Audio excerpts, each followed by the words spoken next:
Hello and welcome to the fifth Take 3 podcast. On today's show, we've got 5 people. That's a bit of a record, really. We'll be talking about 2016, our favourite movies, 2017, and possibly some movie reviews. On today's show, we have Ryan McLellan, Chris Dohmen, Kees Cornelisse, and Evan DeGraff, plus me. This is going to be fun. First of all, let's talk a bit about the fan Schmoedown. I don't want to spend too much time talking about it, but I think we should. It's a huge part of our channel. Chris, how are you seeing the fan movie trivia Schmoedown from when it was about 4 months ago when we started it to now? Oh Jesus! I mean, it's crazy because I feel like if I had to use phrase terminology, what Ryan and I did through my match against Chris Day, that's sort of like phase 1, sort of testing the waters, see what worked, see what didn't, and there was some stuff that needed to be worked on, and then we entered phase 2, which was started with Case and John Macy's match, and then I'd say phase 3 would probably have started when we started doing 2 people hosting a match, which was the Ryan Conway and Zach Sosselin match. And we've only gotten better and better with each match. So thank God for improvements, and thank God for the drama starting to finally die down. So yeah, that drama isn't the greatest. What do you see for the future, Evan? As someone who was brought in about 2 months ago, how do you see this developing? I mean, when I first came on, I'm willing to say I probably pushed over the edge when it came over to like, oh, we gotta get this going. We have to get this going. I'm not one for being the slow go. I want to keep going. But then once I started to realize we need a slow development, to build it up, I've actually started to see results. We're finally doing 2 matches a week, which is absolutely insane to think about. We're doing the production level that practically the fan movie trivia Schmoedown is, and with upcoming the tournament and whatnot. I can only see us going to, further heights.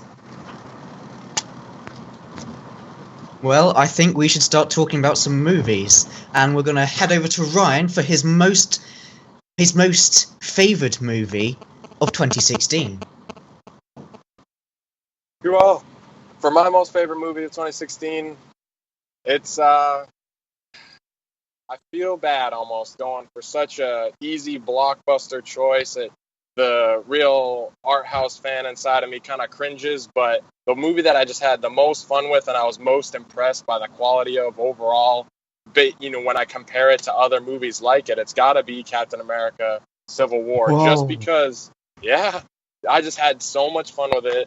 I enjoyed every second of it. There wasn't a single part that I didn't enjoy, and I think when you just compare it to all these other comic book movies, you have some standouts such as The Dark Knight, but beyond that, they're all kind of following the same formula and they all kind of achieve the same thing. But the artistic kind of visual storytelling that you get out of Captain America Civil War just blew me away, took me by surprise. And I knew that the Russos were good directors just based off of their first Captain America film that they did, which was Winter Soldier. I mean, creating the spy thriller that they did in a Marvel movie was really intriguing, and I enjoyed it a lot. But then when they took that and kind of bumped it up to the next level and what they achieved with Captain America Civil War, I watched it and I really loved it when I saw it, and I kept expecting other movies that came along throughout the year to kind of top it just for the amount of enjoyment that I got out of it. But nothing else did. I walked away still. When I made my list for top 10 of the year, it was right there up at the top. So I was not expecting that answer from you, to say the least. Yeah, I was surprised myself. I was like trying to measure it up. I was expecting La La Land to be above it, but I enjoyed La La Land, but it just wasn't the same feeling that I got out of Civil War. I'd watch Civil War 20 more times than I would watch La La Land. Now, Whiplash, maybe something from another year, is a totally different story. But for movies that strictly came out in 2016, it's Civil War all the way. In the house, we have our own professional movie reviewer in Kees Cornelisse. What is your favourite movie of 2016? Well, I actually did my top 10 list a while ago, but if you've not seen that, people have not seen it or don't know about that. My favorite. Or don't know you. This is not the best. I admit this is not the best movie of 2016. This is a movie I've seen about 20 times already, and it's still playing in theaters, and it's Rogue One.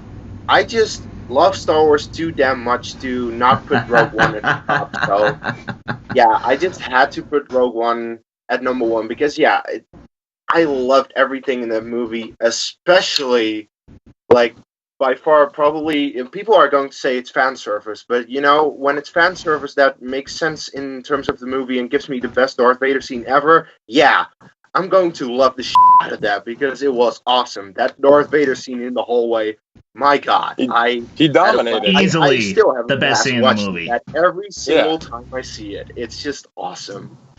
It was the Darth Vader we've been waiting for ever since Star Wars exists. Yes. Yeah. Okay, let's move on, guys. Sometimes you just gotta take it. Okay, 2017, guys. We're in 2017. Movies are coming out in 2017. I'm gonna go to Chris. Most anticipated movie of 2017. That is Okay, not Star I was going to Wars. say, yeah, I'm not going to include Star Wars in this because that's way too easy. I'll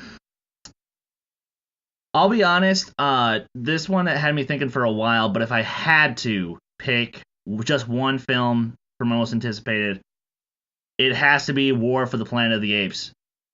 And here's the simple reason why, because we have not had, in my book, we have not had a great film trilogy since Lord of the Rings. I consider that more of an experience. I don't consider those movies. They're just experiences that you need to experience. But, you know, and here's the thing. Rise is a genuinely great film. And then Dawn is somehow even better. And if War can prove to be the best of those, or at least of the same caliber, then holy crap, then there is hope for the film trilogy yet.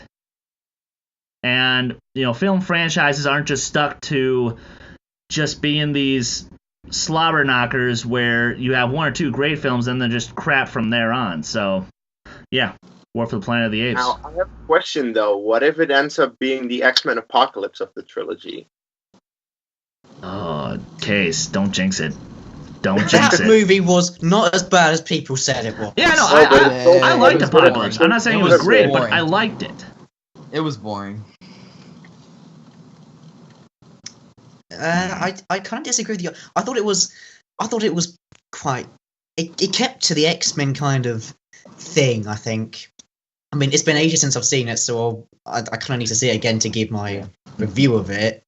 But from what I remember, I liked it. And by the way, the best trilogy since now is the Dark Knight trilogy. Personally, I love all of those movies.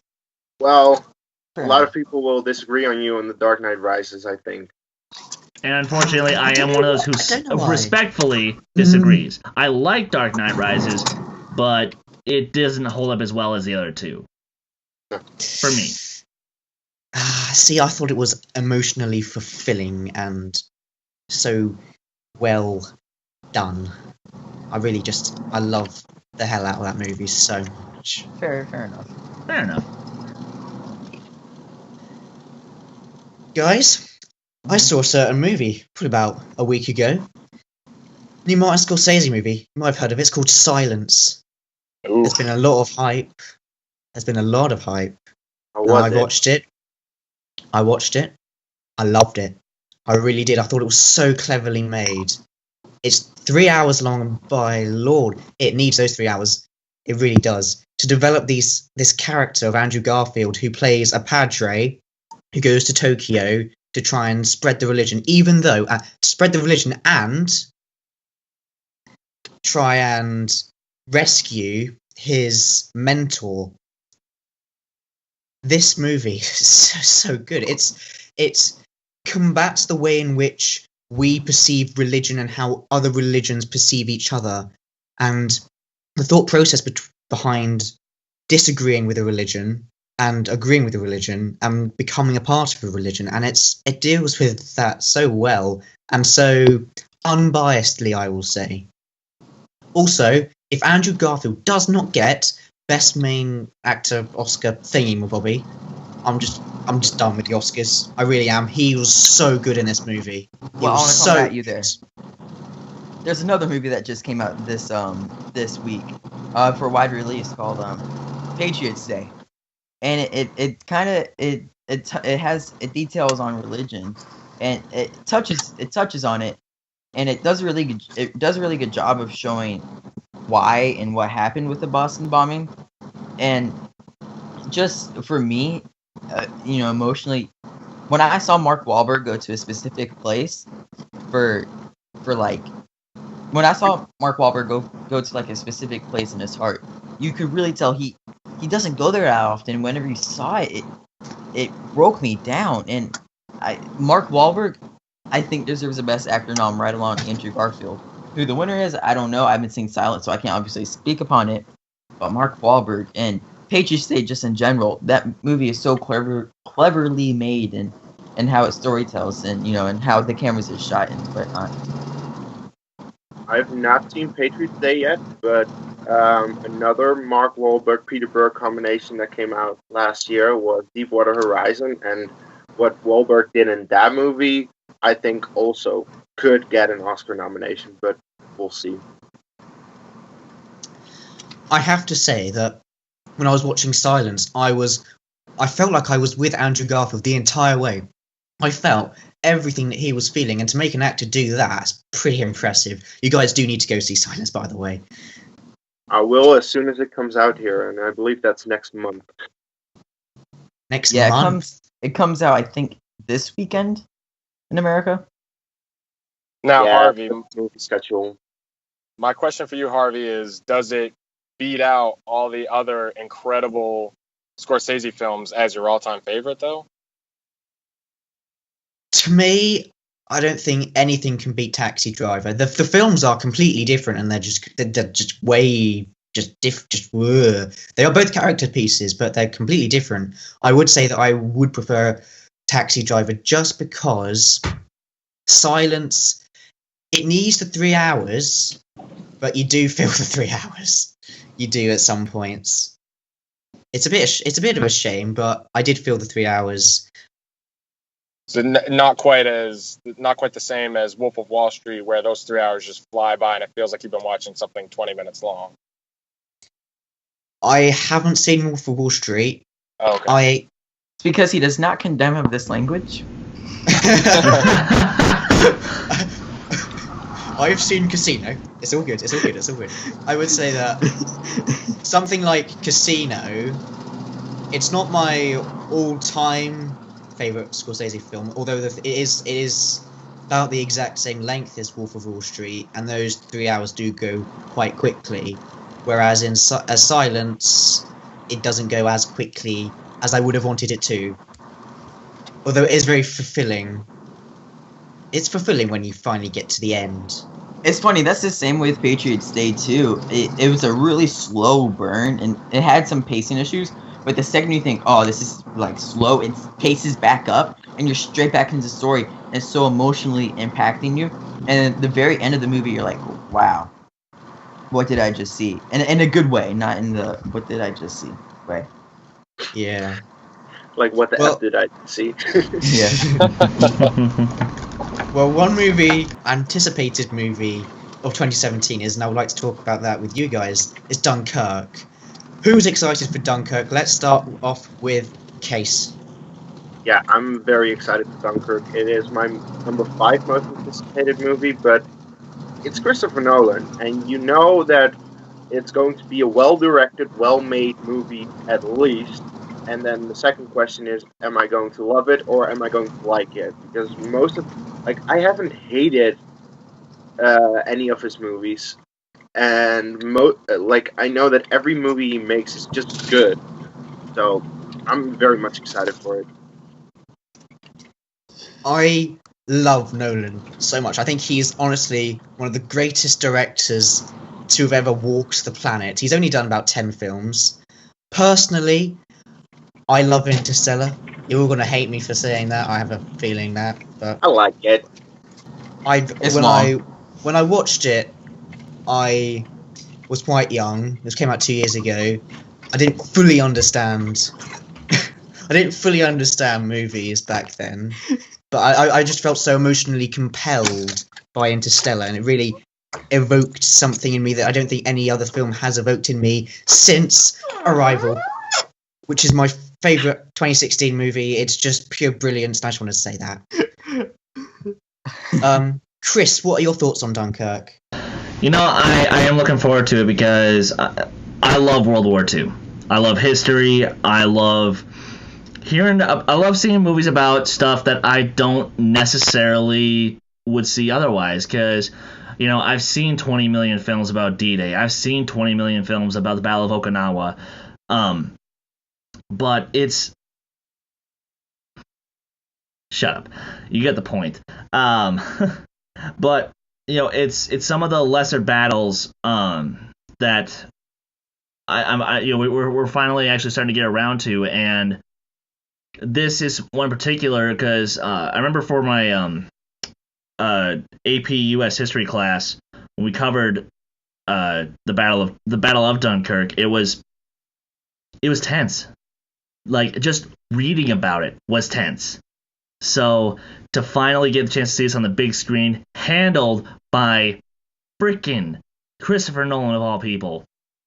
Yeah, I want to see this.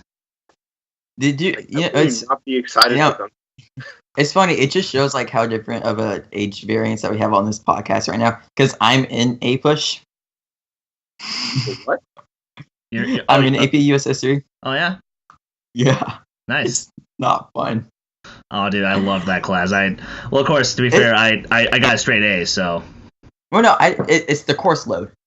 Oh yeah, no, it's a ton, but it's worth it. Yeah, I agree. Let's not talk about school, guys. It's a film podcast. Better things to talk about. What is your school as film school? Fair point, but still. Well, let's move on. Yeah, yes, thank you, Evan. Personally, I can't wait for Dunkirk. I love practically every single Nolan movie. I haven't seen Insomnia. Great film. But I've seen every single other one. I've seen the black and white one. I can't remember what it's called. The Following. Yes, thank you, Ryan. That was like on YouTube, 1 hour long. It's a pretty good movie for an hour long, actually. It's okay, yeah. For a student film, his first, it's decent. It's got some pacing and storytelling issues, but it's interesting to say the least. Definitely. Yes. I love the hell out of Memento. I just want to... Yes. Prestige, love that. Incredible. What's it? The Dark Knight trilogy. We've discussed that, but yes, I do love all of those movies. Then you've got Inception, and AKA the best movie of all time. That's all right. No, nah. 2000. I respectfully disagree. Every time I watch that movie, it gets better. I don't know why, but it does. It's so good.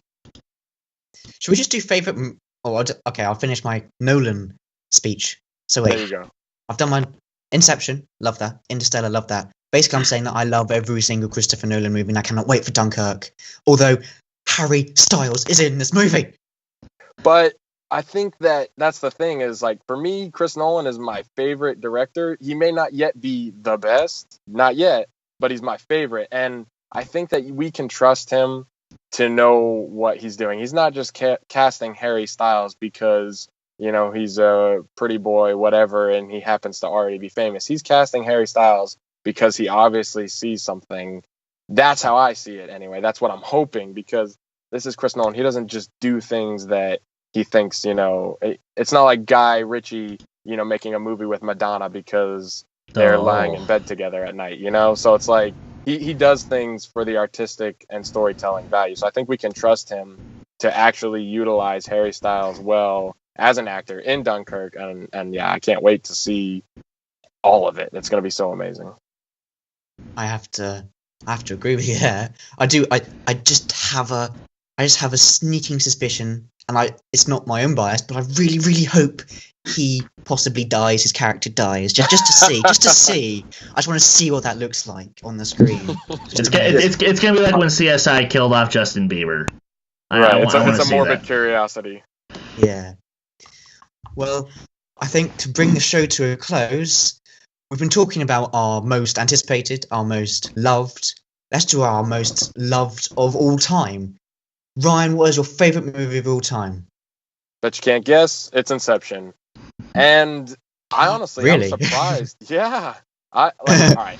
I love Star Wars, and Empire Strikes Back is my favorite Star Wars movie, but I think we can all agree that it's not perfect. There are some minor issues here and there, and just with yeah. Hey, Case. Empire Strikes Back is a perfect movie. Case, Close. Empire is my favorite movie of all time, literally, but even I will say it has problems.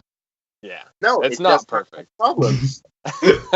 Anyway, that's another story for another time, because even if you take it the way it's meant to be taken now with the CGI added in, which thank goodness it's so minimal in Empire Strikes Back, because that is my favorite Star Wars movie. But that's another topic for another time. Inception. Every time I watch it, it gets better. I've tried to find a fault, and I cannot find a fault.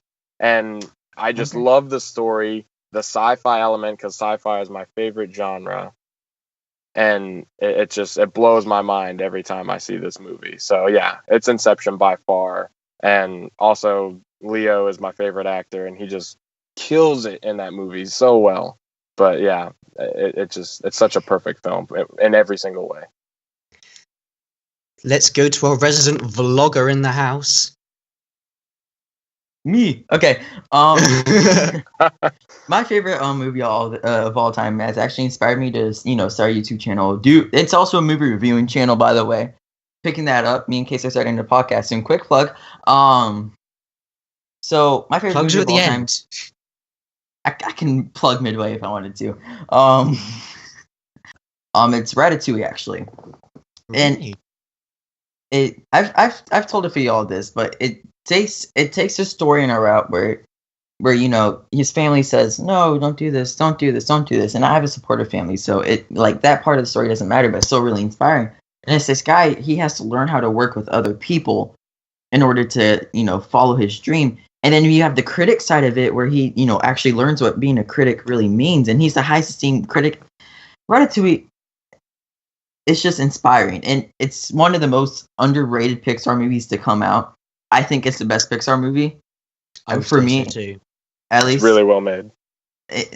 Yeah, Ratatouille for me. Let's go to the Dutch movie reviewer. Okay, well, so yeah, most people should know this, and it's the same as Chris's favorite movie. So I'm not going to say my favorite. I'm going to say my second favorite, because yeah, everyone knows my favorite is The Empire Strikes Back. My second favorite of all time is Lord of the Rings: Return of the King. Actually, Great movie. Love Lord of the Rings. I love fantasy in general, but like what Peter Jackson was able to do with the Lord of the Rings was incredible. He really changed the game for fantasy movies in general, and it was just amazing what he did with Return of the King, wrapping the trilogy up. And I don't care about the 10 endings that it has. The 10 endings were necessary for that movie, and it was amazing. So it's the way it was done in the book, and it all fits. Yeah, exactly. I love it. Finally, I think we kind of know, but Chris, just talk to us about your favourite movie. What can I say? It's home to arguably the greatest plot twist of all time. It has one of the greatest movie romances of all time, and it's storytelling that is still trying to be mimicked unsuccessfully today. Empire Strikes Back, you can't top it.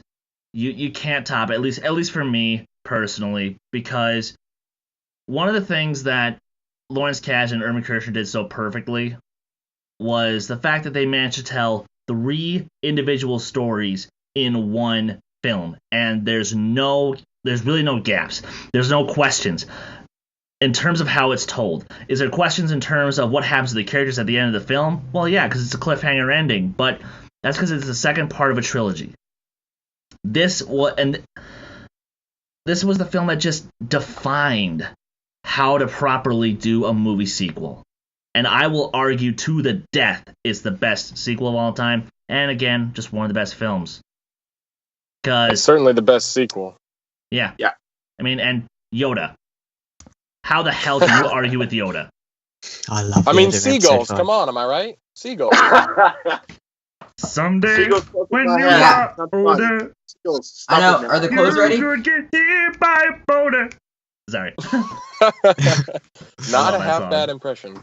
And Chris is singing. Well, just to finish off, I'll give you my favorite movie ever made. This movie is perfect. It's about Boogie life. Nights. No, it's not. Ah, Good guess though. It's 2001: A Space Odyssey. I think it's about life and executes it perfectly, and I just don't know how you comprehend this movie. It basically, what this movie is what you think of it. It doesn't matter what someone else thinks of it or what someone else thinks the story is. That movie is what it is to you. This movie can be whatever you want it to be. If you think the movie is about blah blah blah blah, and you pick up something that means something this, and then somebody else picks up that something means something different, well, then you can both be right because it's so I'm in that house subjective. and I can't slow down quickly. It's so subjective, and it's brilliant that way because there are some things that are factual, but then the stuff that can really open your mind and let you think for yourself. It's just magnificent. And that's what I've got to say. And I have a feeling we're about out of time. Ryan, where can they find you on the interwebs? On the interwebs, you can find me most easily on Twitter at Clan McLellan. That's Clan McLellan. And also, you can find me on the Facebook page for the Fan Movie Trivia Schmoedown League because we're always doing some fun stuff over there. Go and give the matches a listen. Chris, where can they find you? You guys can find me on Twitter, technically speaking, at my band, Last Shot Redemption, at LSARBandMN. And you can also find me on Facebook in the Fan Movie Trivia Schmoedown page as one of the heads. So, yeah, give the matches a like and give them a listen. Leave a comment if you want. Please do. Kees, what about you? Well, I'm the Dutch movie guy on YouTube. I am at Dutch Movie Guy on Twitter, and yeah, the Facebook page is Kees Cornelisse, so you should know where to find me. And otherwise, I'm making sure that Hera is well looked after. Oh my gosh. And Evan, what about you? I'm happy that I'm the last one to get picks for reasons that I'm about to reveal. But you can find me at DeGraff11 on Twitter. You can find me at Evan DeGraff on YouTube. And so Harvey, there's a certain situation that's been going on lately. Your last competitor has dropped out of a match named Simon Crampton. My competitor dropped out of his match, and there's an empty slot right where I am. So I'm challenging you to a movie trivia battle right now on the Take 3 podcast. Whoa! To end off the show. Whoa! Boom. Just dropped a bomb. The 16-year-old versus the 14-year-old. I accept gratefully. Oh! No way. Holy crap. And I will destroy you. Wow. Harvey said he's going to destroy you. Nuh-uh. Wow, there you go. Wait, no, guys, that's coming from the guy that says that The Dark Knight Rises was a well-made movie. Hey, The Dark Knight Rises It was a well-made movie. movie. You're gonna know it when Harvey But not that kicks great your of a ass. film. All right, real quick. Chris, who you got? Oh, God. Okay, Evan, you do know your films. What? You do know your films, and I know you know your stuff. But simply because you're going against the guy who started this whole freaking mess, I'm sorry, man. I actually am giving it to Harvey. And Kees, what about you? Who walks out of this with a W? Here's the thing. Evan scored 0 points in his debut. 0. Star Wars as his second category. Of course, Harvey's gonna win. Wait, time out. Wait, Kees, you wrote those questions. You made those as hard as you can. Those were harder than the Force Bros questions. No. They were easy questions. Anybody that's seen Star Wars more than twice knows the answer, or should know the answer. Yeah. And for me, So, Evan, you're a great kid. God love you. God bless you. God keep you. But it's Harvey all the way. I think that, I think he's going to knock you out. Well, then you know Whoa, I what? can't- Then you know what, Evan? You need to win this so you can prove us all wrong. So you better I get know. studying. Yeah, seriously. Can I just have my interpretation of what will happen in the match? Please. Evan, I'm pretty sure you're going to win. Really? Yeah. I'm just, probably. I mean, Mind not games. gonna score Mind 0 games. points, Mind are you? games. Mind games. Mind games. as long as Harvey doesn't score, as long as he scores more than 0, he wins. Right? Guys, can you not see through his BS right now? He's playing some mind tricks. Maybe. But I so I needed to drop the ball on this podcast. I teased it to the guys earlier. They're like, "Oh no, what's going on?" I dropped a bomb. They don't even know what's going on. That's true. Well, You we did do drop a now. bomb. Well, on that bombshell, I think that is the end for the 5th edition of the Take 3 podcast. Have a good week, everyone. Peace. Peace out. Take care.